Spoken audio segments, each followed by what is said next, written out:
Então, eu falei, né, quais são os outros profissionais da equipe multidisciplinar, e agora eu vou dizer para vocês qual é a diferença de cada um e de que forma acontece mais ou menos a evolução. É, no caso, quem aqui já foi internado? Quem aqui já foi internado, já ficou algum tempo no hospital, né? Teve que tomar cuidados, né? Ficou acamado por algum motivo. Vocês melhores do que ninguém podem dizer de que forma que acontece. Nem sempre, por exemplo, o psicólogo vai estar lá, o fisioterapeuta vai estar lá, fonoaudiólogo, nutricionista, muito menos, né? Às vezes o contato deles é indireto. Ele lê a evolução do médico, lê a evolução do enfermeiro, lê a evolução do técnico e tira as conclusões que ele precisa, né? As informações que ele precisa, a gente já dá para ele.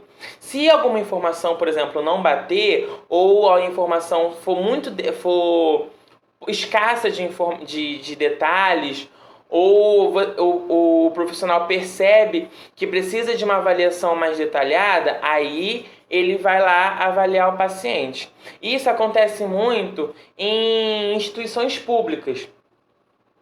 Em instituições públicas, esse tipo de cuidado, eles são recomendados pelo médico.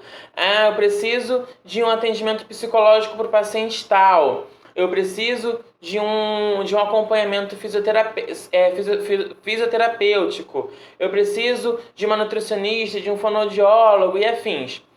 Então isso acontece mais em hospitais públicos, né, em redes públicas. Nas redes privadas, existe a solicitação. E aí essa solicitação, quando acontece, o profissional ele continua acompanhando o paciente. Ele vai lá com mais frequência, ele continua fazendo o amparo do paciente, né? E a gente sabe como uma rede pública às vezes é meio escassa. No caso da residência, do atendimento em residência, você vai chegar lá já com todos esses profissionais, toda essa gama de profissional informado, preparado e já agendado para esse atendimento, né? E quando não acontece, quando você chega lá e não tem esse tipo de atendimento, é você que vai ajudar, senão o próprio familiar vai ajudar nesse acompanhamento, vai agendar, vai ligar para agendar, para marcar dias e você vai acompanhar ele. Entendeu? Na residência, a solicitação acontece pelo próprio familiar, pelo próprio paciente, né? O cuidador também pode fazer esse tipo de solicitação no nome do paciente, tá? Então, vamos lá. A evolução de equipe multidisciplinar. Existe a evolução do estado psicológico do paciente. E aí a gente fala do psicólogo, né? Ou do psiquiatra, psicanálise, do neuro, né? O estado psicológico dele. Então a evolução toda vai ser específica e relacionada ao estado psicológico. Não vai ter outro tipo de informação referente ao paciente. Vai ser sobre a condição dele, a condição psicológica dele. Se o paciente está dando sinais de depressão, por exemplo, se o paciente está em bom estado psicológico, se o paciente precisa de um acompanhamento diferente, se foi o psicólogo que fez a avaliação, ele vai dizer se o paciente precisa de um acompanhamento psicológico ou com psiquiatra, ou se o paciente não precisa mais de acompanhamento. Né? Vai falar como foi a conversa, como foi o diálogo, se ele foi um paciente receptivo ou um paciente retroativo, né? Então é esse o tipo de evolução psicológica do paciente, que é no caso um profissional da área voltada para a mente do paciente, se podemos dizer assim. Tá? E aí o estado fisioterapêutico, e aí o nome já diz, né? É o estado do paciente, o estado físico do paciente. E aí quem vai fazer essa evolução é o fisioterapeuta. Aí essa evolução também vai ser voltada apenas para a estrutura do paciente. Se o paciente está acamado, se o paciente não tem mobilidade, se o paciente é totalmente restrito ao leito, e mesmo se o paciente é restrito ao leito, se quando o profissional faz o fisioterapeuta faz algum exercício com ele sente dor. E de que forma acontecem esses exercícios? Rapidamente. Quando o paciente não mexe nenhum dos membros, mesmo assim o fisioterapeuta ele faz algum tipo de exercícios, né?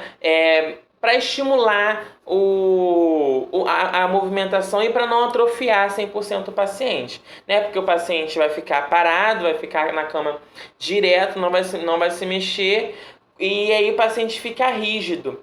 E quando esse paciente fica rígido, na hora que o técnico ou o enfermeiro ou o cuidador for mexer no paciente, o paciente vai sentir dor, né? O paciente vai ficar totalmente rígido, vai ficar duro. Isso dificulta a mobilidade, dificulta, por exemplo, a mudança de decúbito do paciente. Então, o fisioterapeuta vai pegar o bracinho dele, vai forçar o movimento, vai mexer em todas as articulações dele, forçando os movimentos. Para quê? Para que essas articulações elas não se enrijeçam e não inflamem, né?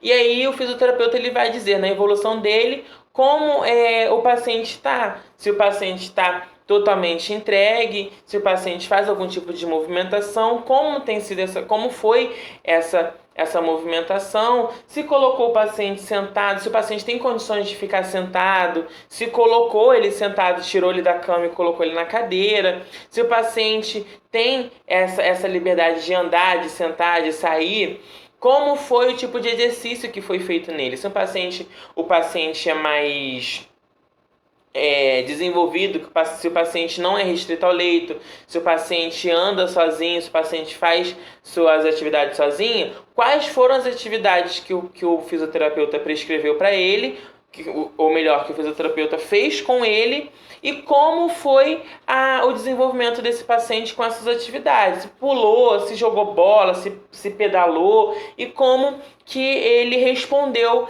a essas atividades, né?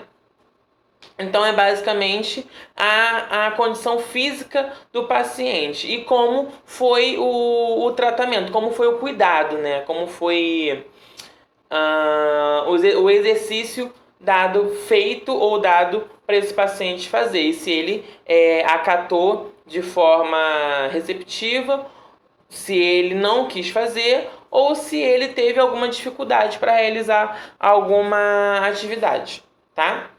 E aí, as condutas, o estado fonoaudiólogo fonoaudiológico, nem é difícil esse nome, né, gente? Pelo amor de Deus. Do paciente. E qual é esse estado? É justamente o estado de glutição, de respiração, de mastigação. Ou seja, o fonoaudiólogo, o profissional fonoaudiólogo, ele que vai avaliar a condição do paciente, se o paciente tem condição de se alimentar ou não, se o paciente não consegue se alimentar, se ele consegue engolir, né? E às vezes eles fazem um teste com a própria saliva, pede para engolir a saliva, eles avaliam, botam o estetoscópio ali para auscultar, ver como tá, se está desenvolvido, se não está, se o paciente está melhorando, se o paciente não está melhorando, está regredindo ou está estagnizado, né? O fonoaudiólogo ele vai fazer esse tipo de avaliação. E aí é onde entra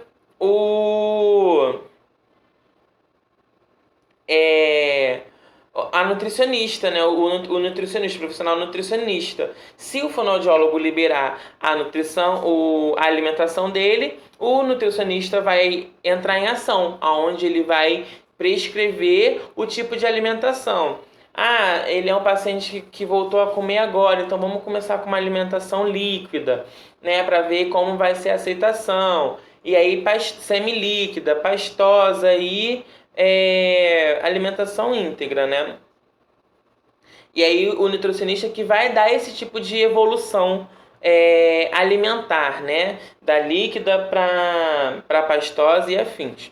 Tá bom? O nutricionista que vai dar. Quando o paciente não se alimenta, ele está fazendo uma alimentação por sonda, e aí o nutricionista também entra para dizer qual tipo de alimentação ele vai ter pela sonda. Vai ser uma alimentação líquida, obviamente, mas que tipo? Uma alimentação hipercalórica, uma alimentação hiperproteica? E eu já falei isso para vocês em relação sobre a alimentação do paciente, lembra? Então, o nutricionista vai dizer de que forma vai ser aquela alimentação. Uma alimentação rica em potássio ou zero potássio e rica em calorias ou não. E aí é onde entra você que vai preparar a comida, ou que vai preparar e vai fornecer a comida para o paciente, né? Isso em residência. No hospital, o hospital prepara e você só entrega o paciente. Mas é bom você estar atento no hospital, por exemplo, em qual tipo de alimentação que o paciente está comendo. Por exemplo, o paciente começou a comer agora e está só bebendo sopa, bebendo suco, e aí chega para ele carne, arroz e feijão. E aí você tem que ter essa percepção em dizer, não, essa comida não é do meu paciente não está comendo isso, foi liberada essa comida, vai perguntar para o médico, para o enfermeiro, enfim, tá bom? Intercorrências. Todo profissional, como eu disse, ele precisa evoluir as intercorrências do paciente durante a avaliação do profissional, seja ele psicólogo, fisioterapeuta, fonoaudiólogo, nutricionista. Todo profissional, se ele tiver algum tipo de intercorrência, algum problema no decorrer da sua avaliação com o paciente, ele precisa evoluir, tá? Para que todo mundo tenha ciência e evite aquele tipo de cuidado, ou persista naquele cuidado por conta de rejeição ou de dificuldade para que ele se aprimore, né? Ou se houve alguma complicação no decorrer da avaliação, né, para que seja evitada a mesma situação, tá? E aí a gente vai dar continuidade no próximo vídeo, e eu vou finalizar com vocês já com a anotação do técnico em enfermagem e o registro do cuidador, tá bom?